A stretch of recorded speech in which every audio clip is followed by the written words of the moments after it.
What's going on, everybody? It's your boy C-Zar, and we are talking about Bitcoin today. Hit that like button, subscribe if you want to see more. We're sitting at about $60,000, y'all. Nice to see. Welcome back, 60K. We missed you. Hopefully not too much, right? We weren't away for too long, but this is an area that I've been calling for us to find resistance at. I don't remember what my calls were back here. Maybe I said that was it, and then we'd go down. I forget, but throughout this range, I've made a few references talking about this area. Even if I was wrong, whatever, I'll probably inevitably be proven right. I do believe that we're going to see a lower low than that low there. It just depends. We're going to have to wait and see. I will accept defeat and accept that I'm wrong if we can close multiple days. But really, I'd probably start admitting that I was wrong if we can close one day above $62,000. But multiple days would be nice. Somewhere up there, that is kind of at this relative area of resistance here. It's a little bit below, but maybe it would be a little bit higher, whatever, 62.4K, something like that. If we can close above there, that would have me convinced that this is the low. If we look at this on a fib basis instead of a price basis from a high to a low, that would be above the 500. I suppose like you're starting to look good if you close above this 382 today. If you can close above this, that would give me some hopes as well that this could be the low. So we'll check back in the next 24 hours. But some stuff that I'm worried about is the RSI, right? If we look at the RSI here, you do have a higher high, maintaining a lower high. That is hidden bearish divergence. Generally, in a situation like this, that would call for a lower low, or at least move down to some degree. If we look at the day here, we are above the 50. But if you look where today is, right, here's today, the 14th of July. Yesterday's price was the 13th of July. If today closes red, okay, this is where we are now. This is where yesterday closed, was right there. If today closes red, it's going to look like we're rejecting off the 50. Not only are we rejecting off the 50, but we would also have a higher high with a lower high in the price. That'd be a good combination to send us lower. Absolutely it would. And how low would we go? Where would we go? If we look at Bitcoin for what it's worth right now, it's $60,100 from a low to a high, relatively speaking, from this low to this high. The expected move would take us anywhere from at least $52.9 thousand to $48.6 thousand, and we genuinely could go as low as $41.5 thousand. I'm personally expecting this range here, somewhere, probably somewhere in this range. That's my personal expectation. I would think that we see that by the end of this month, if not very early August, but I am thinking probably sometime over the coming weeks. This might be it, man. This really today might be it. This could be the high. And if I'm wrong, I'll accept defeat. But we got to close above 62,000. Even then, let's say like technically 6,400. Maybe if we take a relative fib here, we can get a little bit more out of it. I don't know, high to low. 62.5. That's the 886. I mean, that area. If we close above there, then especially if you close above this 886, then it would look like you want to go higher. You can close above this 886 and then move down to your 618, and that would look perfect for a move up. But generally speaking, when you close above your 886, that's when you look for these extensions. So, it all depends. And at that point, that's again that 62 to $62.5 thousand area now, as we've identified. That would be the area where I would wave the white flag of defeat, where I would be like, I'm wrong. I was wrong. I've been wrong before. I'll be wrong again. I love saying that because it's true. Technical analysis is not about being right or wrong. Hopefully, it can help you determine an outcome to where you will be correct and not be wrong. But that's not what it's about, right? Risk management is what it's about, right? It's there to identify possibilities and probabilities, and you base your moves off of that. Possibilities and probabilities do not mean certainties. If you play it like it's a certainty, you're going to get boned. You're going to get boned. Even if you're right 20 times in a row, you're going to get boned that one time you're wrong. Even if you're wrong 20 times in a row. If you have good risk management, you'll make it all up. All those times that you're wrong, you'll make it all up in one go if you have good risk management. It just takes one good play. So it's not about being right or wrong. But hopefully I'm not wrong. Even with that being said, hopefully I'm not wrong. Hopefully we are just doing the classic thing, which is finding resistance at previous areas of support. And then we see our final flush out to the downside. I think we're going to get that. I think that's what we are in the midst of right now. I think today if not over the coming days. It could be tomorrow or the next day, but soon we're going to start moving down again. And time will tell. We'll see. Let's look at the 4-hour time frame. We're hitting that overbought zone. Yes, the last time we did that, we were up at this green line area. We went down. We're a little bit above it now. If we're below the 50 on the 4-hour, that would kind of line up with what I'm saying, that we would go lower. We are below the 50, rejecting the 50, or at least this area. You know, we did that last time too, rejecting the 50, whatever. It's not a good look. Normally, whenever you're above the 123 moving average, to be below the 50, that's not normally a good look. Let's get that short-term RSI back on here. There we go. Oh. From a relative high to low on the 4-hour, we're at an area that would make sense to turn around. Crypto, for some reason, man, lately, and I've shown it on plenty of my videos, it loves to find resistance right here, like right around that 1414. Normally just above it, but even right at it, that's fine.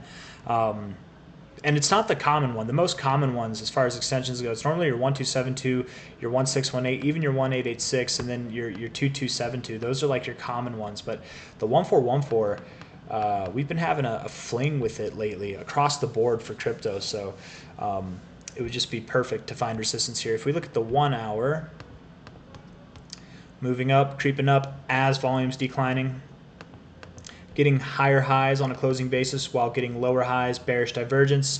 We've had this nice little channel up. This bearish divergence could break us out, and if we break out of this 1-hour trend that we've been forming for only a day now, that would be enough to probably send us down today. How far we go, that that remains to be seen, but I do think that this really could line up with what I've just been saying basically this whole video, which is that I think we're going to go lower.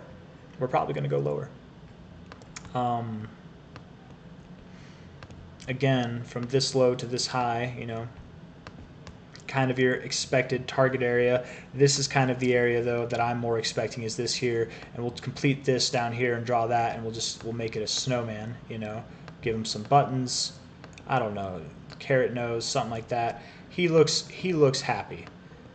There's no smiley face. Maybe he's not happy. I don't know, but anyways, I'm expecting that the body of the snowman, not the ass, but the body, that's probably where we're going to go. The head is the technical expected area, which is about 53 to 48.6K. I am thinking that right here where the head meets the body, that's probably going to be the key area. Right there at around like 49 to 47K is what I'm thinking. But we really could go as low as 44K, and even below that, we really could. And it wouldn't be bad. It would still, if we zoom out, we look at this for what it is.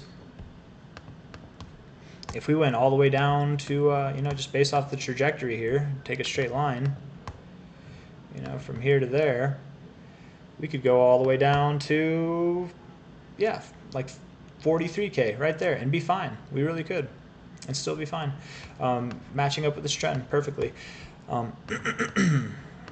As far as when we're going to move up goes, when we are going to take out these highs, revolving back to that idea of closing above like 62, I want to refine it more and say 62,500. 62 is a nice psychological number, but oftentimes it's not the psychological numbers that are significant. It's the numbers that people don't think of, right? And everyone's going to think of 62K, but it might actually be closer to 62.4 to 62.5K. That would be more significant. I wonder what number this is. 60.7. Oh no, that's not right. Sorry. 61.1. That might be a more significant area. Not more significant than 62.5, but a more significant area, below that, 61.4, something like that. I don't know. Closing above there would definitely be nice to see. I'm getting off track. What I'm trying to say is by the time that we break this high, I would expect that it would be sometime after the summer's over. I would think that it's going to be sometime after August, probably in the fall, that we're going to see prices above this again, man. And yeah, it just makes sense based off of what we've seen with our previous halving cycles, right? If we go back and look at this BTC USD on the index, we can go back to our last halving, which was in May. It was May 11th, this actual week right here, May 11th, and yeah, we'll use the weekly. May 11th was the halving day right there. We were essentially sideways. We didn't break out until 23 weeks later, 161 days, which is about half a year, a little bit less than half a year, right? The halving before was July 9th, 2016. Right, July. It was right here this week, the week of the 4th. And we were sideways. We didn't break out until 24 weeks again. 24 weeks, 23 weeks right there. So about another just under a half year there. And then the halving before that, the very first halving was November 28th. I think it was the very end of November in 2012. And it was like right here. And we did move up relatively short after that, right? We did move up in a pretty short amount of time, 6 weeks, about a month, month and a half. It's about a month and a half there. 24 weeks, what would that be? That'd be about 4 to 5 months. 4 to 5 months. That would be about 4 to 5 months as well. And April being our last halving, our most recent halving, it happened on April 20th. April, May, June, July, August, September. 5 months. It lines up with what we've seen every other time besides our very first halving. And to be fair, with our first halving, we did move sideways for, you guessed it, 24 weeks. We did before we broke out, right? This was we just happened to be consolidating before the halving instead of after at that time. So it's not uncommon to consolidate for that basic exact amount of time. So I would not be surprised. And again, that's not the amount of time that we moved down, right? We didn't move down this whole time. That's the amount of time that it took for us to break out of our pre-halving highs. Okay, that's the amount of time that it took to break out of our pre-halving highs. So before we break this zone, it genuinely could be September, and based off of that, I would expect that personally. So going down a little bit lower for the rest of this month, recovering in August, coming up to these all-time highs toward the end of August, beginning of September, and then breaking out sometime in September, maybe even October, makes a lot of sense to me. And when we finally do break out, you guys, from a high point to a low point, the minimum targets would be 100,000 to 171,000, and absolutely we could go all the way up to 450K. Bitcoin does like it's 2272. That's not even the proper fibs. Technically, it would be based off of this, which would be 103, 173, almost 174, and then 462. Pretty similar, but just a little bit more. And then wouldn't you know it, the 786 here, which Bitcoin loves as well. We had a little flirtation with it as far as resistance goes. We didn't quite reach it, but a little bit right there, pretty close to that area. 50K, I'm talking about 49K to 47K. It's right in that area as well. A lot lining up down there. We did actually close below the 886, so getting back above it this week is nice, but time will tell. We'll see how it goes. I do think that we're going to go lower, and I think today, if not over the next few days, could be the high. So I'm going to stop talking. I'm going back and forth, just revolving around the same things that I've been saying. We have a downtrend in our RSI. It's been prevailing for a while. I don't think we're going to break it now, but time will tell. And that's all I got. Hit that like button. Subscribe if you want to see more. Thank you all for being here. Buckle up and be patient.